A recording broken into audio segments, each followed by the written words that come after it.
Welcome to the Team Loco Fit Show. I'm your host, Laurin. Each week, we bring you the best insights in nutrition, mental health, habit building, training, and more. This week, I'm joined by a very special guest and my good friend, Dr. Joe Klemczewski, to talk about personal and professional growth in his business and the coaching industry as a whole. Enjoy the show. Thank you again for coming on. You came on this podcast probably almost when we first started. This was 2 years ago. Yeah. We're getting close to almost 200 episodes on here. So for anybody who maybe didn't listen to that or is just listening for the first time, quick little background on yourself. Well, I started out in physical therapy. So my goal, actually, I should even go a little bit before that. When I started college, I was in the military, right, in 1969. I thought I was going to just go into business and marketing, and that's what I started out doing. I was in the military, going to college at the same time, and then I got all the way to my senior year, and something inside of me, potentially because I was already kind of enthralled with bodybuilding as a sport, I just thought, I just don't know what business would be like. What would you do in business? As I imagined working in a cubicle, doing something. So at that time, exercise science wasn't really a thing like it is now, so I went into physical therapy school. And that was amazing. I loved it. It's still one of the most valuable things I've ever done. But after that, I kept going, again, primarily because of my bodybuilding interest. So I ended up doing a doctorate in nutrition, and then I bought a small gym here in Evansville and started creating nutrition programming. And now I had my pro card as a drug-free bodybuilder, so I was competing in the WNBF. And there was always kind of a talent need in that area because, this is pre-social media, so you actually had to go buy magazines at Barnes & Noble. So, with the doctorate in nutrition and being a pro, I got pulled into writing for a lot of the magazines, and so people got to know me from there. And one day, almost exactly 20 years ago, I had to fill ad space. I was trading articles for ad space. And my senior editor said, hey, it's Friday, I need your ad by Monday. And I just didn't have anything to advertise. And so I thought, well, maybe people would pay for coaching. What is that? I'm just gonna advertise this Dr. Joe peaking specialist. And that's how the contest prep industry was born, kind of accidentally. So I've been kind of doing that in different forms for 20 years, but along the way, certifying, licensing coaches, and now more on that end. Yeah, so really cool. So when you started PT school, were you had already started competing, or you were just interested in it? I started competing when I was 21, okay. And so I was already in physical therapy school, but that's so intensive as kind of a pre-med allied health degree that I didn't compete for those years, and then I did shortly after. But in your undergrad, you were starting to compete, and then you decided to go do that. Mm-hmm. That's super interesting. I don't know. I knew, obviously, you competed for all these years, but I didn't know, when it actually started, so back in the day. 20 years old. I think I was 19 when I did my first show, but, bodybuilding. But that's not what we're going to talk about today, which, I guess we could, but I thought it would be interesting to talk through a few different aspects because we have a lot of different listeners. A lot of people obviously in the fitness space, whether they're coaches or just interested. But I wanted to talk through, because you have so much experience, things that you've learned that maybe you've changed your mind on, or just methods, both in the coaching business and just personal space, because obviously you have so much wealth of knowledge as a person, and I really look up to you in that aspect. So that would be interesting to dive into just a few different things, because there's so many times where you don't even maybe realize wow, I really need to change I've been so on one track, right? And I'm maybe known for this. And then sometimes it can be really scary to pivot out of that, especially when it comes to business. So let's start with the coaching part. Mm-hmm. What is something or a few methods that maybe you really liked previously that now you're oh wow, I can't believe I used to do that. Or thank goodness I don't anymore. Or just, we putting more data together, all right, this seemed like a good idea at the time, but after I worked with 10 people who didn't respond this way, needed to make some changes. It is a big topic because at 52 years old now, a lot in my life has changed. And you get to the point where you realize that's not only inevitable, it's probably good. Mm-hmm. You should be seeking change. And so I end up talking about this a lot with different people and different constructs almost every single week. And from that perspective, I remember when I was 27 years old, sitting across a conference table or desk from my first nutrition clients, in my mind, just kind of creating this from scratch. What would I do? I was kind of the Bobby Knight, if you remember him, Indiana basketball coach, like tough love kind of guy. Is that a little predated? Okay. Just not a sports person. Okay. Yeah, sports references are. Whoop. So it was like people have to work to learn something. You can't just give them something. It's the give a person a fish versus teaching them to fish. I've heard of that one. Yeah. Oh, there we go. So go for the. I don't even know if that's a biblical reference, but anyway, I really used to make people do some work that I would not now, and I think one of the biggest differences is not just my maturity or the way the industry has evolved, but just culture in general. So if you were a client of mine 20 years ago, I would have said, hey, I've created this thing called flexible dieting, macronutrient tracking, and here's what you need to do, and I would give them that macronutrient profile, cover everything educationally. I used to go through a lot. This is another thing to change, like a lot of physiology until people are like falling asleep, because I'm excited about it. You should be, right? Yeah. And I would, like, their first step, their homework was you have to go home and create some meal plans, because this is how you learn this. And I remember one of my first clients would, like, for breakfast, it's like broccoli and a banana or something. I'm like, what is wrong? Like, what? Well, I'm just like, the math came out right. Today, not only do I think that's not the greatest idea, you need to back up a couple steps, but people are so dopamine saturated, as we were talking about earlier, like they're just not willing to do that work. And so everybody tells us, just tell me what to do. And I used to fight that. And now I just see it as taking a step or two back. Like, I know we're going to get to the point where you're adding layers of flexibility, you're being more contextual and, free flowing through your day and your week. But to start with the structure that I probably didn't honor as much back then is what I now see as most foundational. Like, now we have to start with structure. Not only do we compete with it in the market, like if everybody else is doing it and you're not, people are just going to go there. People are demanding it. But I do see, an analogy would be like, you buy a TV. You want to plug it in and it works, right? Like, you don't want to take it home and have it in 200 parts you have to put together. And that's what... Or just go to IKEA for that, Yeah, and that's what people want from us. Like, just tell me what to do, and then we have to, as coaches, take them through the right steps. So that's one big thing. So it's kind of ironic that the guy that created flexible dieting, the whole industry is now over there, and I'm like, no, structure, you need more structure. Dude, same way, and like, I think at some point people always come to similar, well, not everybody, right? Certain people come to similar conclusions when you do take a step back and you recognize, okay, why are my clients struggling? Right. And I think first too, and not necessarily our fault, but like a lot of people, especially me when I first started coaching, I was getting a lot of just intermediary people, right? People who had a background in this, they kind of knew what they were doing, but they needed like that extra kind of help, and they were what I would consider like intermediate clients. So that made sense, right? Like, okay, you already have this background, like we don't need to take all these steps back necessarily.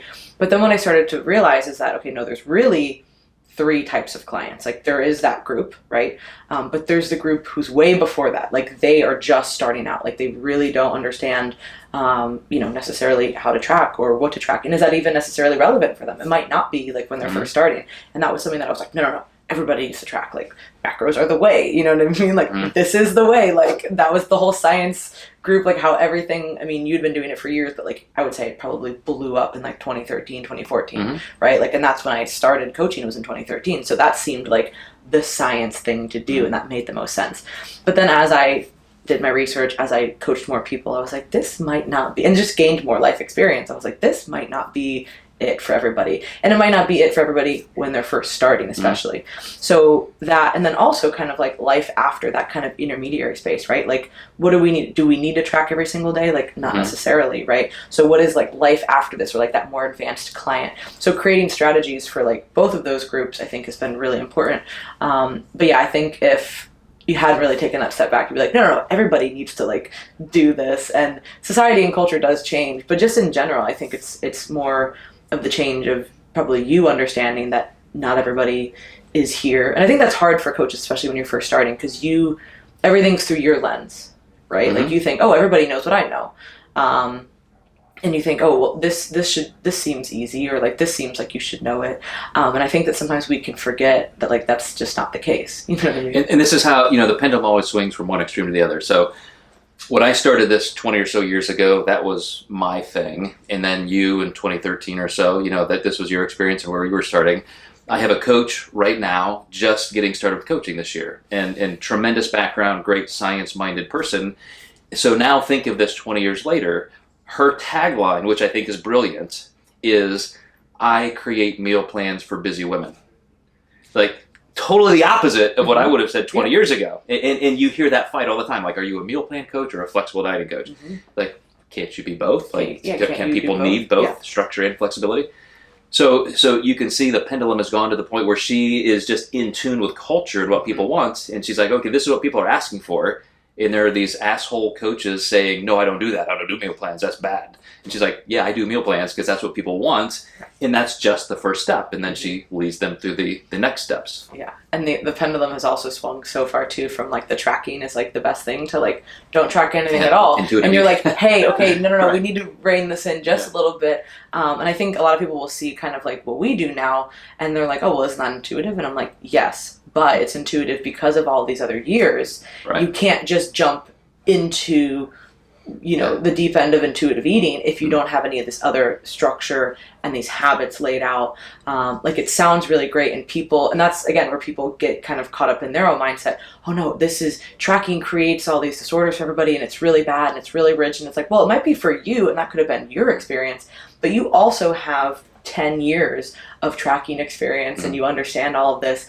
If somebody doesn't have any of that, how are you going to apply that same lens to them? That's not fair, and that's actually probably going to be harmful for those people, depending on what why they're reaching out to a coach, especially if it's like a health related thing, like that you can't just do that. That's a perfect comment on the backlash we've seen from tracking to now intuitive eating, because people are afraid that it's leading to disorders. And I'll even go a step further in that I do think another pendulum swing is even broader than that, in that when I started my first business, personal training was just getting started. There was one personal trainer in the state of Indiana. And when I heard him tell me what he does, I didn't get it. Like, what do you, like, people pay you to work them out? Like, what do? You count reps? Like, and that was just getting started. And now we had the huge boom in nutrition coaching.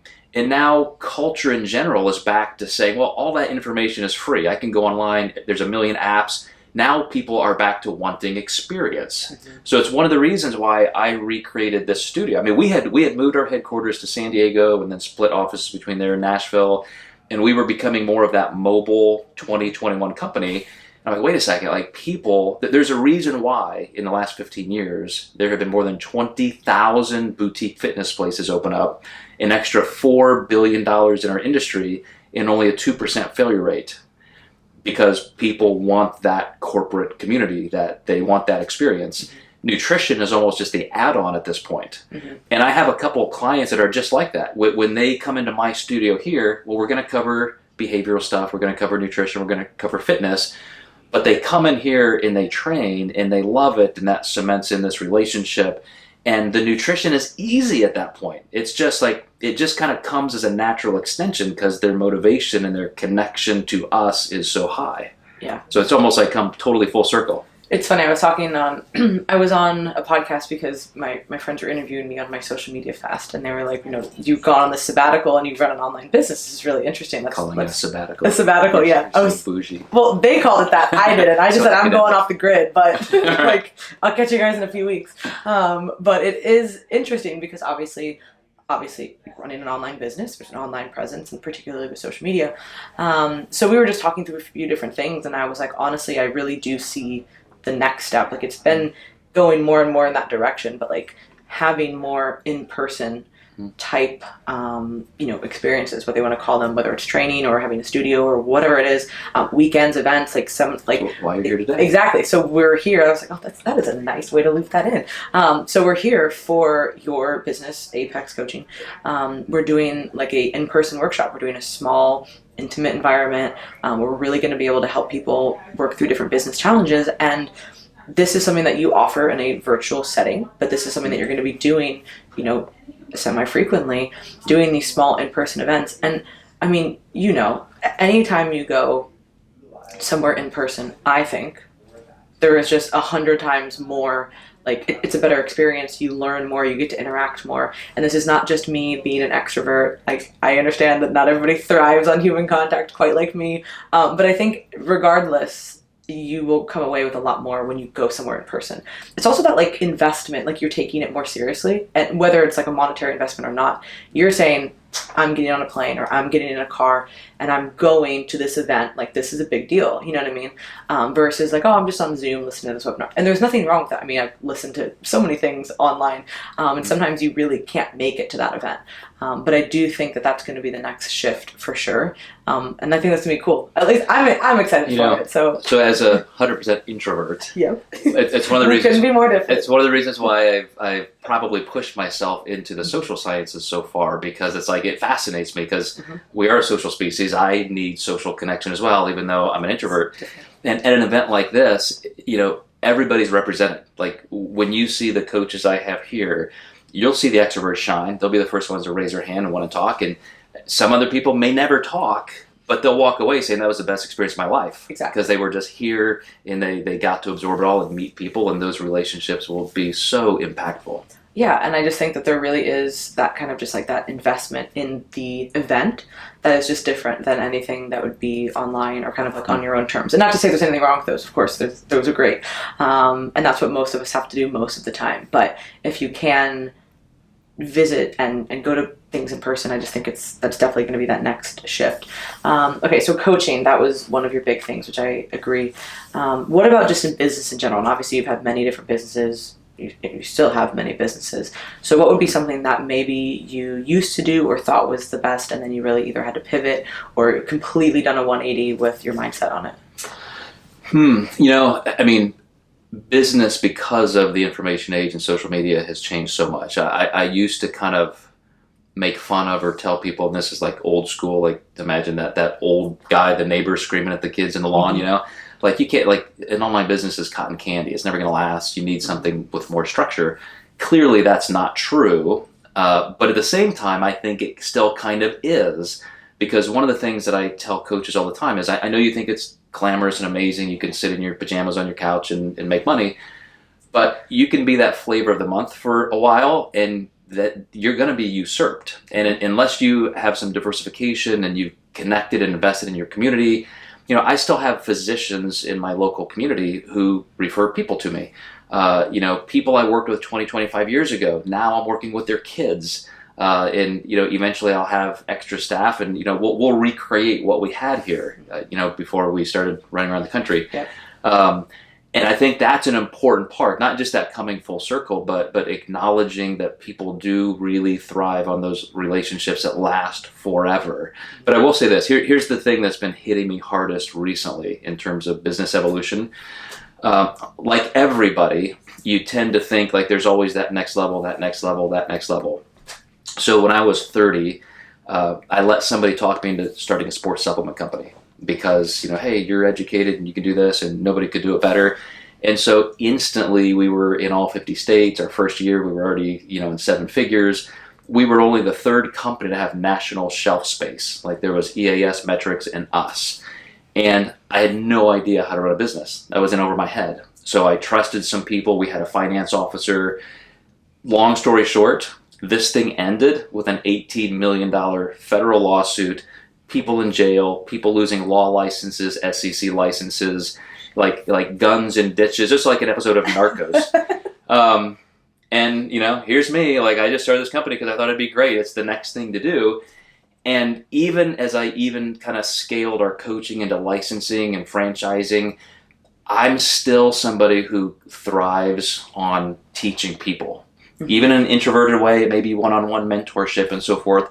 So here I am back to saying what I really love is business development work one-on-one, client work one-on-one. So I think if people can just learn their skills, almost like middle school, like career day, and you're just like, this is what your aptitudes are, like, just do what you love. You can build any kind of business and love it as long as you're staying within those parameters. Do you think that there's probably a lot of reasons why everything kind of went sideways with that business venture, but you're saying that because you weren't really super invested in it, like you were like, all right, this seems like a good idea, I'll just do it, but you weren't really in that process, and then you kind of gave it to somebody else. I was invested in every way, even mentally. I just didn't know what I was doing. Okay. Didn't have the skill, didn't have the experience. But did you want to gain those skills, or were you just like, I was just not really sure? At the time, yeah. Okay. I mean, I thought I had them. Okay. When you're 27 and you think you know everything. Shut up, Joe. How old are you? I'm like 29. God. But so attacked. Yeah, I mean, I literally thought I can do this. I'm amazing. We got a great company. I got a great staff. We got all these. I have investors. Mm-hmm. It's going to be amazing. I mean, it sounds legit. And I had no idea. People trusted me who should have not trusted me. I did not know what I was doing. I could not anticipate the things that I didn't know that I didn't know. Well, product business is also very different than a service business. Right? I mean, different. A client of mine is an investment guy, like a venture capital guy. He owns something like the majority share in 50 or 60 companies that are like minimum $50 million companies. He's in New York City, like that's his life. And we've talked about business and stuff, and I'm like, I totally get it, and I know you love what you do, but I just have no interest in only that. Like just making money for the sake of making money, growing a business for the sake of growing a business. I'm a clinical guy. Like, I do what I do, and I love that. And I think you can make a great business out of that, but you can also just get into tangents that you don't like. Yeah. So for people who are maybe either starting out or just trying kind of in that weird pivot space of let's say an online service-based business, do you think that they should be focusing, even if they would say, oh, I'm not good at that. I'm not good at it in person. I would much rather be on my couch. I don't really want to interact with people. Would you say, no, double down on that, get behind a camera or just, do recording type things? Or would you say, no, the next shift is in person. You need to work on those skills that you maybe think that you lack. What would you say? That is such a good question. I think first you have to think of it as two parallel paths. So this is what I love to do. This is what I'm good at. And so I want to stay in that lane. You also have to recognize what you're not good at, and sometimes you just need help. Like you need to hire somebody who can do that. You need to partner with somebody who can do those other things. So I have always loved to be in business with partners. Even if I'm just creating a project, when I created the Nutrition Coaching Global Mastermind, I asked Eric Helms, would you be my co-founder in this? Why? Because it's better doing things together. Like you have skills, I have skills. We can, we can people. Yeah, and it's just like, I love that more, and I tend to, subconsciously or not, like pick people who have those strengths that we don't necessarily have. So I think that's important, but that means even early on, as an independent coach, you should always have one eye on how can I make my company better. In one of my coaches that went through my Apex program, she wasn't at a place where she needed a coach. But I told her, you probably should get one because of these things you don't like to do. Find someone who likes to do those, and that person can create any kind of a gap measure that you think you're not making up. Like if you just can't afford to write paychecks to this person, make sure it's a revenue generating type position you're creating. But I guarantee that person will drive your business, will motivate you. You'll do that together, and you'll just find the old axiom, like, better together, right? Like you can become so much greater than just the sum of your parts. Yeah, and I think that's hard for a lot of people, especially when they're first starting, because, and especially people who like to do things themselves. Like that's like how I am. Like, I can be able to do this. Whether that's like an ego thing or whatever it is, but just like, no, I'm good at this. But then as you kind of mature as a business person and just a person in general, you realize, all right, I'm really not good at these things. You know what I mean? And I could invest the time to be good in these things. Or, to your point, I could bring somebody on who maybe that is their skill set. And they don't have my skill set, and I don't have theirs. And obviously there's certain things that both of us are going to need to do. Like there's plenty of things that I don't like doing. I don't like doing all of the like back-end work and the spreadsheets and all that kind of stuff. But I'm going to do it because that's important for my business. But other stuff, very, very creative work or like filming and editing things, like not really my thing, and I don't ever really care for it to be my thing. And if somebody really loves that, like why wouldn't, and they love that in this space, why wouldn't I want them to be a part of this instead? So I think that can be really hard though, especially when you don't maybe have the resources initially. But understanding, okay, there is a certain point where yes, you can invest the time and the money and everything to becoming better at things that you're not good at. but there is going to be like a point of diminishing returns. Where and that is a perfectly stated balance where there are things you just have to grind it out and do your best and learn some things. But another good example, so the Flexible Dieting Institute is a project I started because I wanted to put some real parameters and definitions behind that as a concept, especially today when it's so bifurcated and weird, right? And so one of our coaches, he's been a Diet Doc program owner, license owner for probably a decade.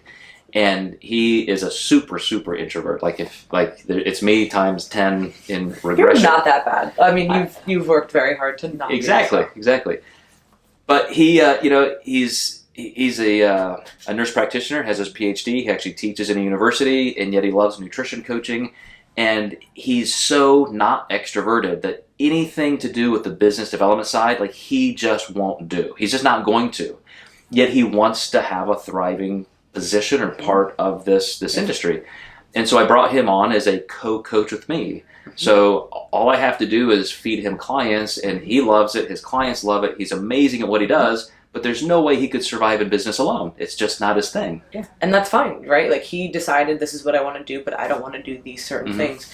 And I think that part of that just comes down to being like honest with yourself, honest with your skill sets, and really where do you see yourself in X amount of years? You know, like what do you want to be doing? Which is really hard, of course, because the online landscape is always changing, and it's like, well, where are you going to be in 5 years? Well, we don't really know where the industry is going to be. But yeah, I think that's a really important thing for people who are listening to think about. And that goes for any business that you're in. It's not just this business. And then lastly, I guess, something personal related, you know, like something that maybe, you don't have to get super personal, but like just personal development, like, or just personality or whatever that like you've thought was maybe useful, or something that you did that you thought was moving you forward, which you've kind of changed your mind and are different now. This is an easy one for me, but it could get very personal for other people. Because just in terms of worldview, like imagine where you start out in life. And I think there's a great video on YouTube, and like 91% of people's worldview, whether it's some particular religion or something else, like you're there because that's what your parents raised you to do, right? That's where we all start. And there's an interesting story that just yesterday, a guy walked into our storefront here, and he was just looking around like off the street, and I looked down at his hand, and he's carrying a notebook and a religious text. And so I'm like, here we go. Like, you know, somebody's going to be proselytizing in this. And so he starts to pretend he's interested in me. And then within 5 minutes, it's like, oh, by the way, can I ask you if you have any spiritual beliefs or anything? And yeah, that was my look. Like, do I really have to do this? Got the wrong guy. So my point to that, without getting too specific, is that, you know, I was that person at, you know, maybe 15, 20, 25, 30 that always thought I had the answer. And then as soon as I changed my mind and I thought, okay, now I found the real truth or the real answer. So then I was really zealous about that. And eventually you realize, like, I don't know fucking anything. Like I don't know shit about fuck. Every 5 years I'm ready to die on this hill, which is a different hill that I was ready to die on 5 years ago. So why not be a little more humble and open-minded and just let people live their... So I have a friend of mine, talk about a dear friend. This guy passed away at 84 years old. He was a client of mine. He was an anthropology teacher, and even went to like third world countries to teach kids, and just one of the wisest, kindest, greatest human beings I've ever met in my life. And I mean, even things he was trying to teach me in my 20s that I just wouldn't even hear probably. Like, I look back at him now and say, wow, that's the guy I have become and I needed to become. And it takes a long time. Like, you don't just figure things out. And so we have to be patient with each other. I mean, like, especially now in this like hateful, polarized social media kind of world, it's like, just let people be who they are. Yeah. You should be able to come together, be different, and still like each other. And I feel like I'm so happy I'm this age today. Yeah. Versus like if 20 years ago I would be running around murdering people. Yeah. No, I think that is some aspect of your personality, kind of mine too. Like, we get very invested in things, right? Dopamine. I get very interested in certain things, right? And then you're like, oh, well, this is right, this is good, this is whatever. And then you recognize, then like something like shatters your reality of that. Like, wait, I thought this was this good thing or this right thing. And here's this example where it's like not, right? Or there's something that's totally better than it. And then you're like, well, wait, then you like second guess yourself, like, who am I? Like, I've been on this hill ready to die, and then like, this is not how it should be.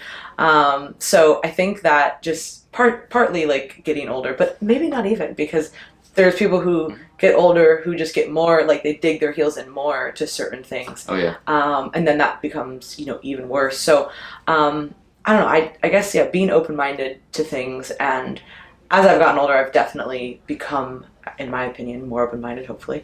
And I think that, honestly, traveling has really, really helped that. And traveling a lot, usually I'm going places and meeting people, right, like for an event or whatever. But there's a lot of times that I've, specifically the past 2 years, that I travel alone. And it's become one of my favorite things, like, to do. And, probably because I'm extroverted, but it's also just, like, interesting, to, like, be places and become this, like, more confident and, like, competent person that, like, you can, like, handle things and do things. But you also, when you are by yourself, you're kind of forced to interact and observe, right? And you're observing how different people live and how different people act, and you're just kind of picking up different things. And it's really been, I don't know, I think I can pinpoint that as like a really useful thing that I've done. And now, even before I came here, I was in Colorado Springs for a week by myself. I just went out there, didn't know anybody, and I had a really, really great time. And it's just really interesting to be able to, like, wow, okay, other people live differently, and you don't have to agree with it either, which is like, that's a great thing. Like, you can look at something and be like, I don't necessarily agree with that, but you can, like, keep moving, right? Well, here's the interesting thing. And you can recognize that it's important to them, and yeah, I don't know. I mean, so it's amazing that we have done so much better as a species than we think, and yet we're in this little pocket of time where things are just, it's, with social media, it's like throwing 8 billion rats in a shoebox, like all at once. We used to not encounter all of this stimulus. Yeah. But there's a biological evolutionary anthropologist from Harvard who recently did a podcast. Never heard of this guy until then. And all of his research is to really compare the different primate species. And when you compare, us and chimps and bonobos and so forth, we are the only ones that have really just completely decimated our level of reactionary violence. Like, we're still proactively violent when we want. We'll go to war. We'll do that, just like any other primate. But we don't kill each other walking down the street just because we don't know each other. Other primates still do that. And the way that happened is because of language, because of having to live in bigger societies, and you're not just separated by hundreds of miles with a tiny little troop or tribe. And so we have gotten so much better at that. And yet, like I said, unfortunately, we're just in this pocket of the social media era where we're getting too much stimulus all at once in a negative way. Yeah, and I asked myself this question and other people, and I'm like, I don't know where we should go from here, because there's no going time out. No, yeah, everybody. Yeah, I honestly, like, there's no going back, right? I mean, even, me, like, we're joking, I'm on my sabbatical, and that's a few weeks, and of course I'm gonna come back because I have an online business, and that's just kind of what I do. I educate people online. That makes sense for me to use social media. And it's not even that I dislike what I do on there, right? Like, I think that what we're doing is really, really great. It's more so, again, this other stuff, right? Like, what is it doing to, like, society as, like, a bigger picture? Have you heard the term doom scrolling? No. So it is the only time I get on social media other than to just dump and run. If I'm like, I gotta go through and see people say, it's because something happened in culture and I'm looking for people I disagree with because I want to fight. Yeah. And I'm like, so that's that reactionary thing that I said we're usually kind of good at, but stimulated the wrong way. We'll go out looking for conflict. Yeah. So, but what do you think we should do? Like, I don't know what the answer is, because it's only getting worse. It is. And what I've realized too is that, like, I myself, and I'm sure other people, are going to these using their devices and going to these apps to avoid negative emotion. I realized that that's what I was doing, like, a lot. And I was like, okay, well, that's concerning. You know what I mean? Anytime I'm feeling something, I would go to grab it, not now, but within the first few days I was. And I'm thinking, oh my gosh, there's so many people who are probably doing this completely, like, unconsciously, subconsciously. And now you're, like, not even really recognizing what's going on in your life, right? You're not taking that kind of time out. to sit with whatever you're feeling. And then not only that, you're now just being bombarded with all of this awful information all of the time. And I just don't know I don't know what we can do like as a group, because on an individual level, I know what I can do, you know what you can do. But that's not really what the issue is. You know what I mean? Like, the world of social media has always been, it really is its own world, right? It is completely separate from reality. And it used to be a lot more separate, but now the realities seem to kind of be blending, right? And like people and decisions, like big decisions are made off of what people are saying or not saying on social media. And that is terrifying to me. So I don't know what we're going to do. I have good news for you. Okay. I'm going to die soon? Plan B. You're like, well, Evansville's pretty rough, so it might happen this weekend. Right. No guarantees there. Every generation has this kind of thing that happens. And we always think it's the worst thing ever, and we get through it. It's, think of the, agricultural revolution, industrial revolution, mm-hmm. I mean, polio, the Great Depression, World War II, like all of these things that changed the world forever. And yet, as a species, as a culture, we do evolve very, very quickly in the scope of, time. But for us, it's so myopically affecting our lives that we ask these questions, like, how are we going to figure this out? The younger generations already are. Like my daughter. But are they? Oh my gosh. No. I know they figured out social media, but are they figuring out how to communicate on it and off of it? Yeah, that's more of the question. It's like, being in a sandbox and as a 4-year-old and a neighborhood bully punches you in the nose. You quickly learn the social strata, and okay, he gets in trouble, he gets whatever, disciplined, and so he learns that lesson, and you learn to avoid idiots like that, and so you figure things out socially, mm-hmm. and that's the whole concept here. My oldest son is 27, youngest child is 19. That's almost 2 different ages, like the beginning of social media yes. and then just growing up in it.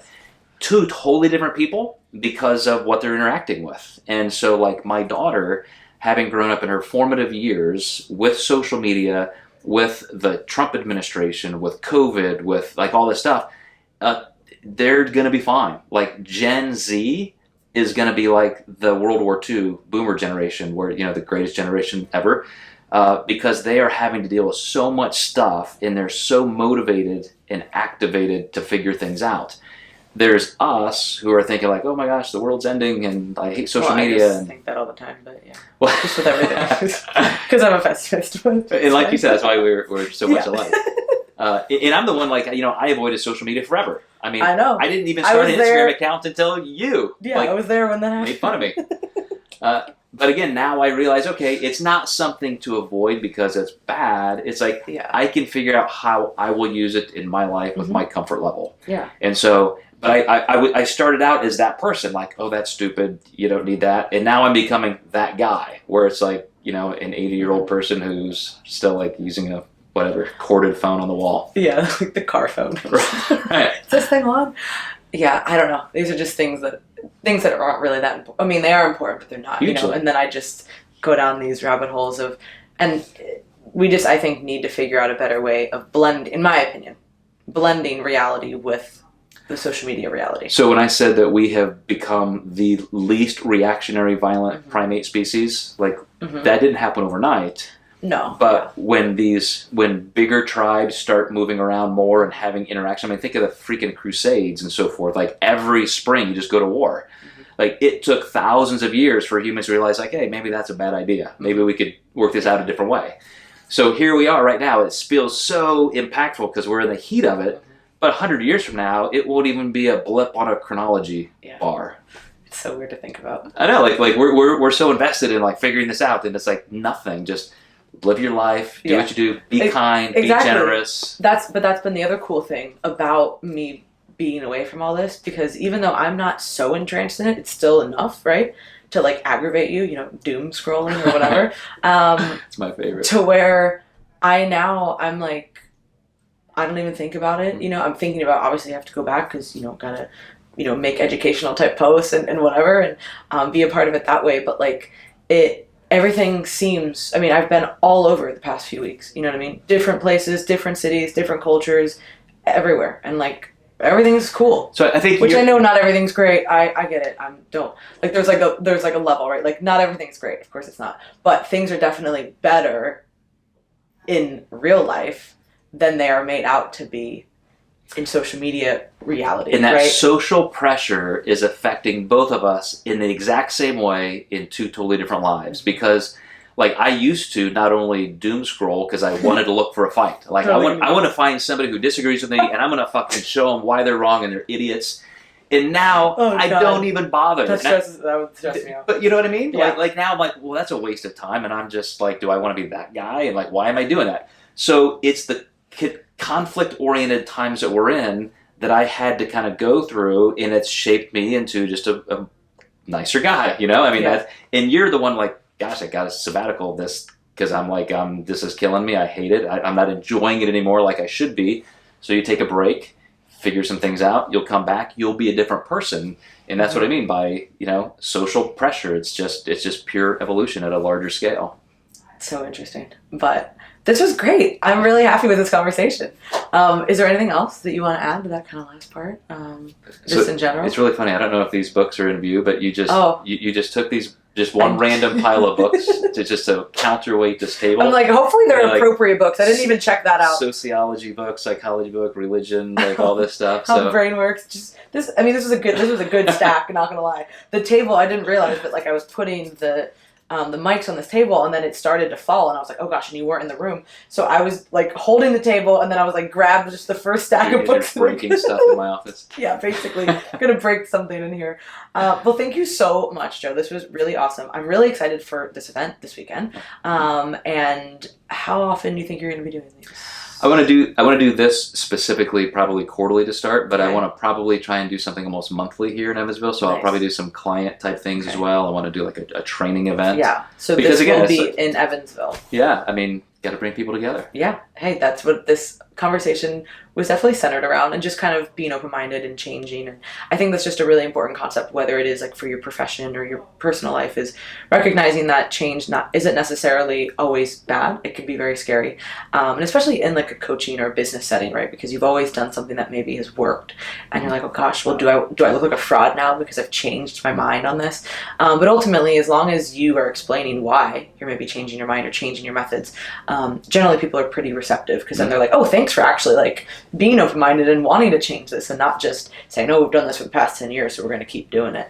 Sure. But yeah, I'm really excited about this event. I'm going to be doing a lot more, and best place people to contact you or to learn more about you and your services. So across the board, my social media is just at Joe Klemczewski, but also the Diet Doc is our main website. You can always reach me from there. Perfect. If you like this week's episode, please share it. This is the best way you can support our show. To check out our coaching services, courses we offer, and additional content we put out, visit teamlocofit.com and follow us on Instagram at teamlocofit. Welcome to the Team LocoFit Show. I'm your host, Laurin Conlon. Each week, we bring you the best insights in nutrition, mental health, habit building, training, and more. This week, I'm joined by a very special guest and my good friend, Dr. Joe Klemczewski, to talk about personal and professional growth in his business and the coaching industry as a whole. Enjoy the show.